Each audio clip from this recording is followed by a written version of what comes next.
مبروك هذا الانتصار المهم لبرشلونة ولعشاق برشلونة ضد فياريال. طبعا بدون أداء، لكن الانتصار أهم، وفياريال لعبوا مباراة كبيرة. قبل ما نبدأ خلونا نصلي على النبي، وياكم أخوكم نواف من مدريديستا رينجرز. خلونا نتكلم عن فياريال وبرشلونة. تمام يا شباب؟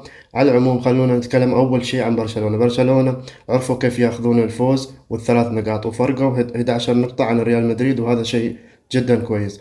بالنسبة لأراوخو، خلاص أفضل مدافع في العالم بالنسبة لي. أنا مدريدي، بس هو أفضل مدافع في العالم حاليا. بالنسبة لفياريال لعبوا وقدموا أداء جميل، وكانوا يستحقون التعادل، لكن دفاع برشلونة كانوا مية مية الصراحة. حتى ترشتيجن ما اضطر إنه يشيل كور أصلا.